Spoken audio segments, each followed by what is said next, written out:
Good morning. It is Friday, November the 30th, and this is The Drill.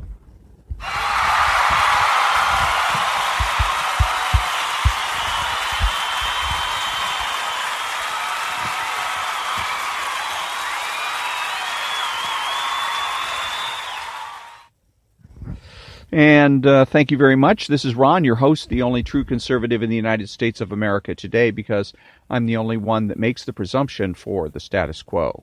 So something a little bit different. I guess it's a cultural item, so it's not too far out in left field, and that is the real reason that men cheat. And the real reason that men cheat is women. And I mean that women coming on to married men. Every married man knows that what I'm about to tell him, what I'm about to say is true. I've heard it from married men. I've experienced it myself, although I'm not married, never been married. But I have, I had a girlfriend that proposed marriage, gave me a wedding band, and every once in a while, just for fun, I put it on. And I get more attention, I get hit on by more women with a wedding band on than I do without. And as a matter of fact, when I put on the wedding band and I get some woman that comes up to me and starts talking to me, flirting and whatnot, as soon as I tell her, oh, by the way, this isn't a wedding band, it's just for decoration, she's gone so fast it'll make your head spin. And that's the fact, is if women want to discourage men from cheating, don't talk to the men, talk to the women. Talk to your sisters. Talk to the people that you hear at work in the ladies' room that talk about they're having an affair with a married man and whatnot. Or talk to them. Tell them to knock it off. Just because you see somebody with a wedding ring on doesn't mean it's ringing the dinner bell here. It's not catnip, okay?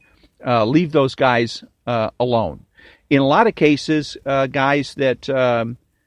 most of the guys that I know, they don't succumb to the temptation, because to be honest about it, just because a woman hits on a guy doesn't mean he has to drop his pants. Okay, so sure, that's on him.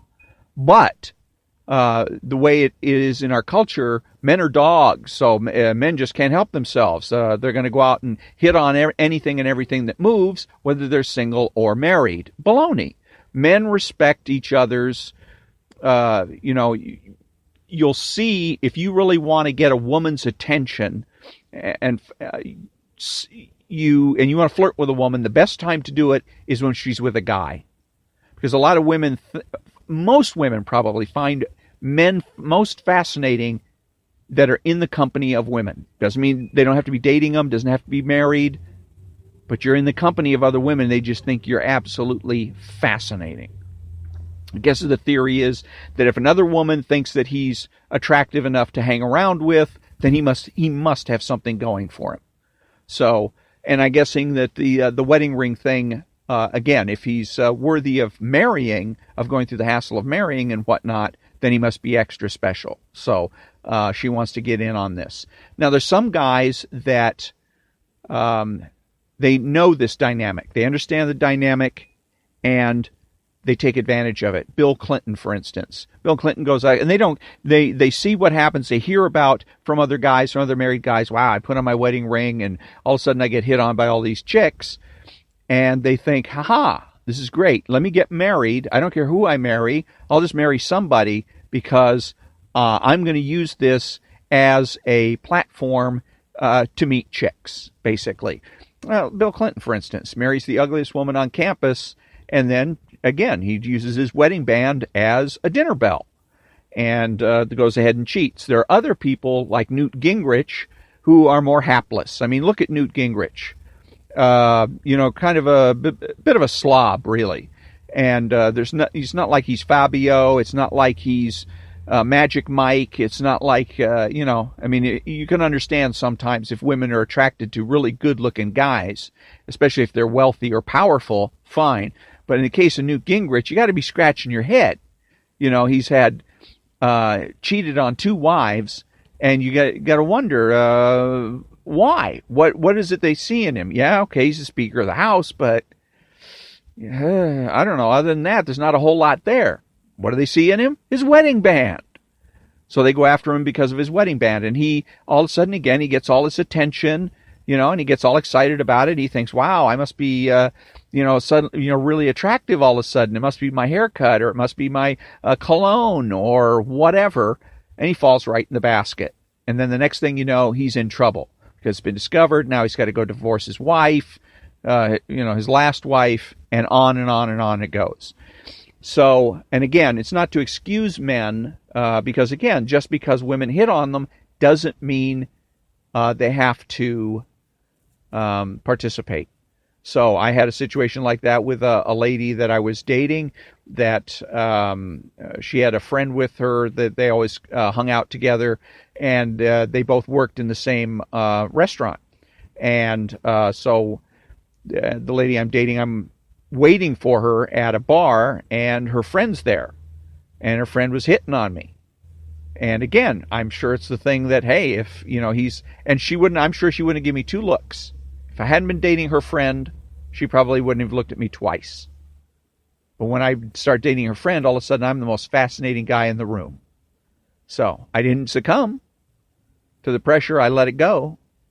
But so the point is that, again, just because a woman hits on a man does not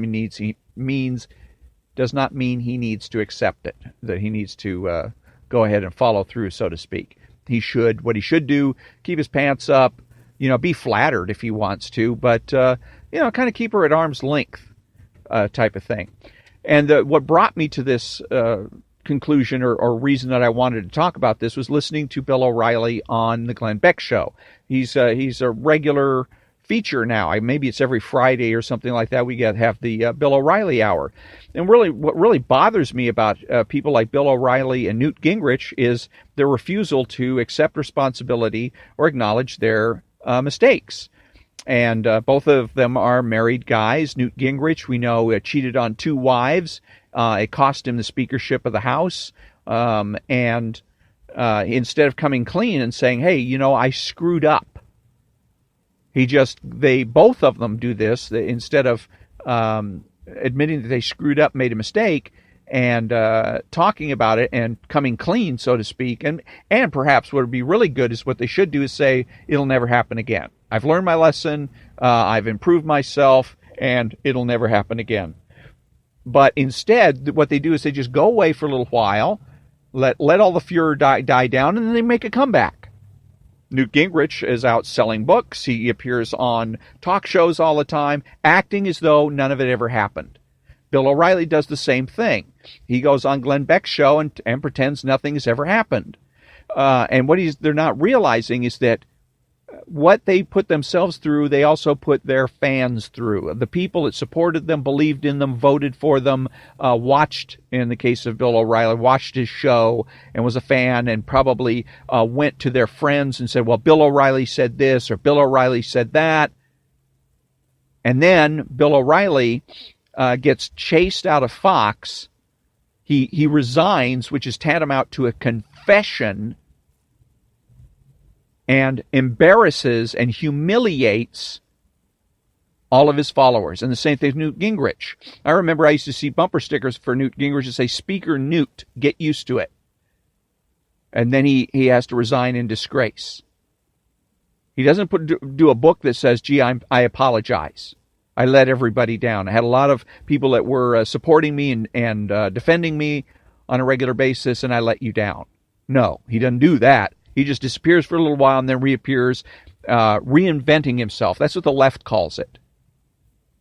The left likes reinvention. Everybody, I suppose, likes reinvention. It's a lot less painful to go away, reinvent yourself, and then come back on the scene than it is to come out and admit that you were wrong, that you humiliated yourself and your friends, and try to make amends. It's a lot easier, just reinvent myself. That's a thing of the left, because the left has no values. They don't care.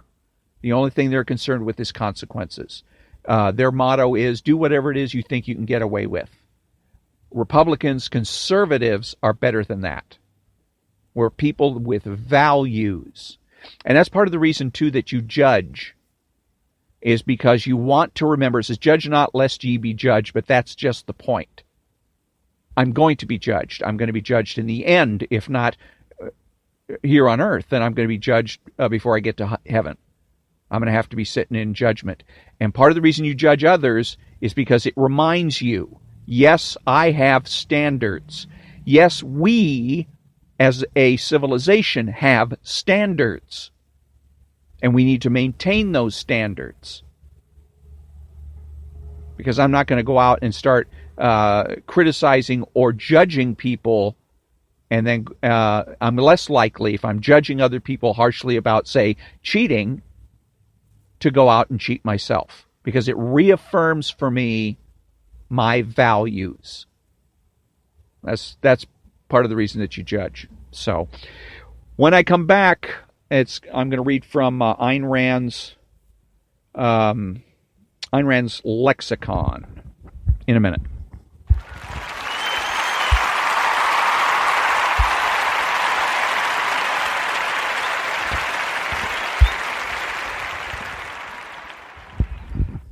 Thank you very much. Let's see what we got here. This is the Ayn Rand lexicon. I think I already read this part. The creators. No, I didn't. I read, I think it was creation, right. So the concept of the day is creators. Throughout the centuries, there were men who took first steps down new roads armed with nothing but their own vision. Their goals differed, but they all had this in common, that the step was first, the road new, the vision unborrowed, and the response they received, hatred.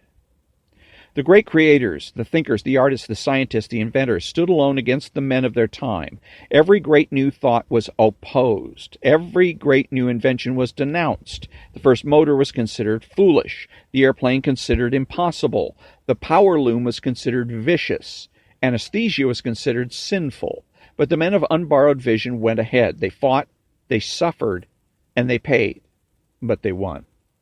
No creator was prompted by a desire to serve his brothers, for his brothers rejected the gift he offered, and that gift destroyed the slothful routine of their lives. His truth was his only motive, his own truth, and his own work to achieve it in his own way. A symphony, a book, an engine, a philosophy, an airplane, or a building. That was his goal in his life, not those who heard, read, operated, believed, flew, or inhabited the thing he had created. The creation, not its users. The creation, not the benefits others derive from it. The creation which gave form to his truth. He held his truth above all things and against all men. His vision, his strength, his courage came from his own spirit. A man's spirit, however, is his self. That entity which is his consciousness. To think, to feel, to judge, to act are functions of the ego. The creators were not selfless. It is the whole secret of their power, that it was self-sufficient, self-motivated, self-generated, a first cause, a fountain of energy, a life force, a prime mover. The Creator served nothing and no one. He lived for himself. And only by living for himself was he able to achieve the things which are the glory of mankind. Such is the nature of achievement. We inherit the products of the thought of other men. We inherit the wheel. We make a cart. The cart becomes an automobile. The automobile becomes an airplane. But all through the process, what we receive from others is only the end product of their thinking. The moving force is the creative faculty which takes this product as material, uses it, and originates the next step. This creative faculty cannot be given or received, shared, or borrowed. It belongs to single, individual men. That which it creates is the property of the Creator. Men learn from one another. But all learning is only the exchange of material. No man can give another the capacity to think. Yet that capacity is your only means of survival. The basic need of the Creator is independence. The reasoning mind cannot work under any form of compulsion. It cannot be curbed, sacrificed, or subordinated to any consideration whatsoever. It demands total independence in function and in motive. To a Creator, all relations with men are secondary. Men have been taught that the highest virtue is not to achieve, but to give. Yet one cannot give that which has not been created. Creation comes before distribution, or there will be nothing to distribute. The need of the Creator comes before the need of any possible beneficiary. Yet we are taught to admire the second-hander who dispenses gifts he has not produced above the man who made the gifts possible. We praise an act of charity. We shrug at an act of achievement. Men have been taught that it is a virtue to agree with others, but the Creator is the man who disagrees. Men have been taught that it is a virtue to swim with the current, but the Creator is the man who goes against the current. Men have been taught that it is a virtue to stand together, but the Creator is the man who stands alone. Men have been taught that the ego is a synonym of evil and selflessness, the ideal of virtue, but the Creator is the egoist in the absolute sense. And the selfless man is the one who does not think, feel, judge, or act. These are the functions of the self. And that was the today's entry from the Ayn Rand lexicon, the concept of the day, if you will. Back in a minute with Breaking Bad and House.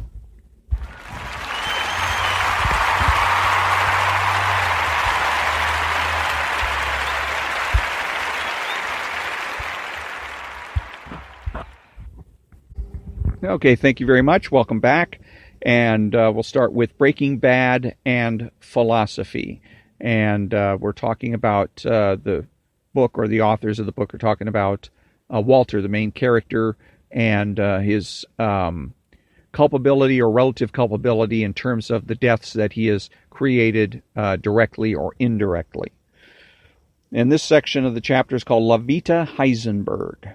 Werner Heisenberg, 1901 to 1976, German physicist and mathematician, revolutionized science by devising what is commonly referred to as the Heisenberg uncertainty principle.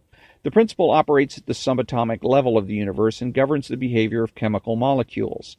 The practical import of Heisenberg's uncertainty principle is this: given that the measurement of a particle's location and velocity is a necessary part of the determination of the laws that govern them, Heisenberg's uncertainty principle requires that those laws themselves involve a certain degree of uncertainty. This uncertainty may be slight scientifically speaking, but its philosophical import is immense. Heisenberg's uncertainty principle makes room for a wide array of hitherto unexplained phenomenon within the materialist point of view.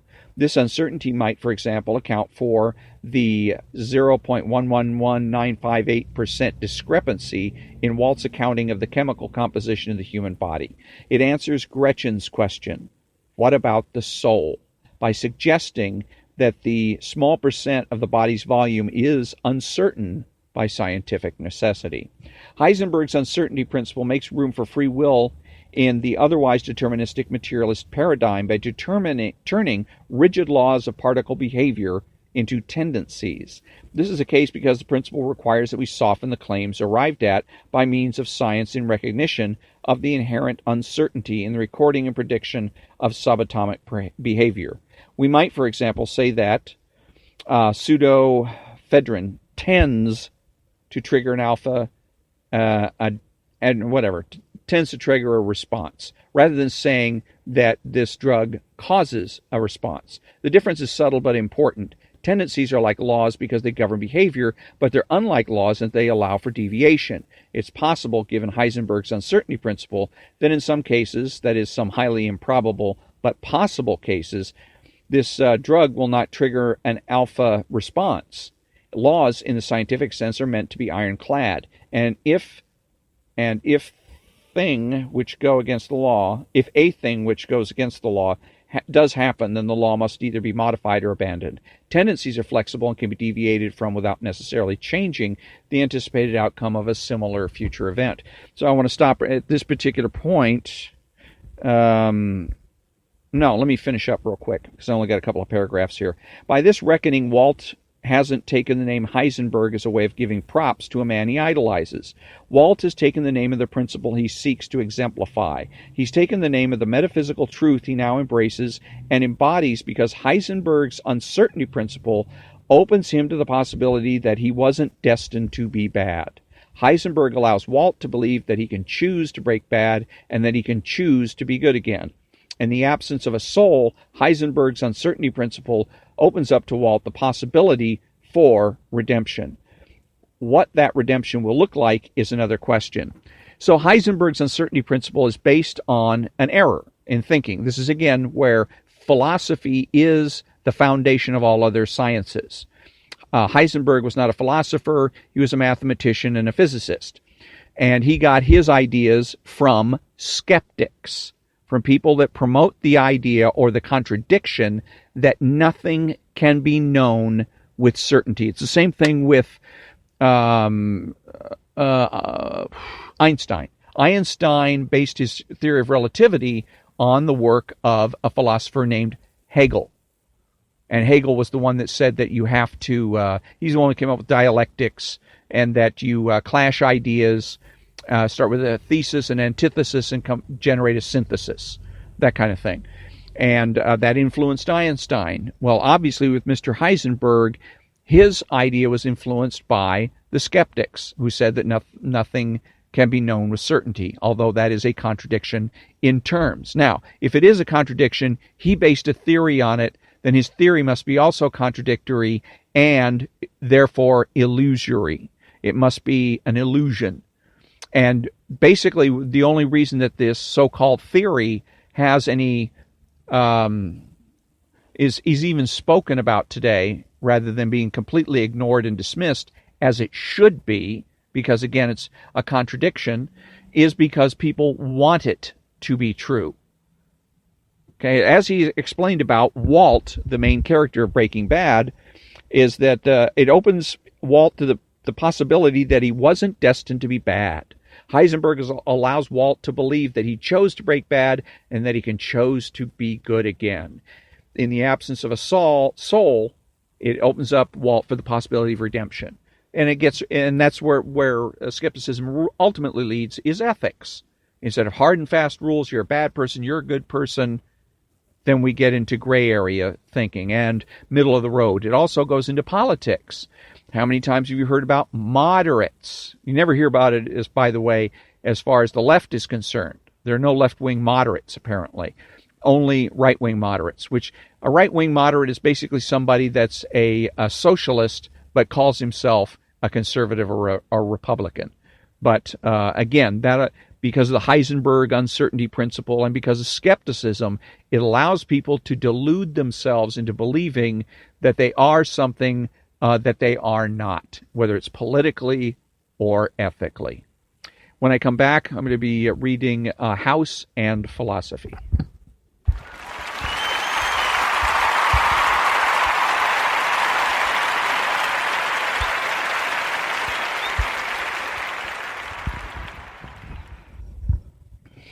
Thank you very much. Welcome back. House and Philosophy, Everybody Lies. And Chapter 5, The Logic of Guesswork in Sherlock Holmes and D. House by Gerald J. Abrams. The way these books work, these and philosophy books, is that each chapter is written by a different author. And so usually they're going to cover the show from a different philosophical theory or philosophic perspective. So previously with House, we had been dealing with Nietzsche, for instance. One of the authors compared the show to Nietzsche and Nietzsche's writings. So this one is, let's see, well, he's obviously going to be comparing him to Sir Arthur Conan Doyle and Sherlock Holmes. But we'll find out in a minute which of the philosophers he's going to be using as a template, I guess. Quote here is, no, I never guess. It's a shocking habit, destructive to the logical faculty. It's a quote from Sherlock Holmes, and the book would be In the Sign of 4. And this section of the chapter is called The Games Afoot. The name Dr. Gregory House, M.D., combines three of Sir Arthur Conan Doyle's famous fictional detectives: Sherlock Holmes, John Watson, and Tobias Gregson. The last name, House, is a synonym for home, which is how Holmes pronounces his name, although with an S at the end. The medical initials in House's name, Dr. and M.D., are also those of Dr. Watson, Holmes' trusted friend and assistant. But then Watson and Holmes are, in turn, also based on two real-life medical doctors. Conan Doyle was a practicing physician in his own right, and he looked up with awe, as Watson looks up to Holmes, to Dr. Joseph Bell, M.D., of the Royal Infirmary of Edinburgh, whose character profile and seemingly magical powers of detection became those of Holmes. House's first name, Gregory, is a little harder to spot, but it's right there in the first Holmes adventure, a study in scarlet in the form of Scotland Yard detective Tobias Gregson. Holmes tells Watson that Gregson is the smartest of the Scotland Yarders, essentially the pick of a bad lot. Gregson brings Holmes his hardest cases, the ones he can't solve, just as Cuddy brings her hardest cases to House when no one else at Princeton Plainsboro Teaching Hospital has even a clue. Gregson's and Watson's intellectual limitations are important because they reflect the reader's dumbfoundedness about Holmes. They provide the perspective we need on the genius we're not. Likewise, we could hardly sympathize, let alone identify, with the brilliant House with all his personal and physical difficulties. They humanize him just as Watson and Gregson humanize Holmes. And the next section is called House's Logic. Among their parallels, the most important is methodology. Both Holmes and House conceive their logic as deductive, and both are quite wrong. All great fictional detectives mistake their methods as deductive, and most, like Holmes, simply scoff at guesswork. I never guess, but Holmes does guess, the sign of 3, as do all detectives and all medical diagnosticians. House also mistakes his method as deduction. Figuring requires deductive reasoning. And, quote, I mean because he said that it hurt, and I should have deduced that it meant was sore, unquote. If House and Holmes, however, truly did use deduction, then their inferences would be entirely error-free and guesswork-free, because in deduction, if the premises are true, then the conclusion must be true. For example, given 2 premises, all doctors make mistakes, and House is a doctor, we know with certainty our conclusion, House makes mistakes. We know our conclusion with certainty because we know something about all doctors, namely that they make mistakes. There's no conjecture or probability about it, but none of Holmes' inferences follow with necessity. They're all conjectural. They're very good conjectures, but conjectures just the same. And I just want to interrupt here to say that he's wrong about this. His little logic test here is that we know something about all doctors. No, we don't. No, we don't. We know something about all people. Human beings are mortal. All human beings are mortal. We know that. But we don't know that all doctors make mistakes. It's like saying all swans are white.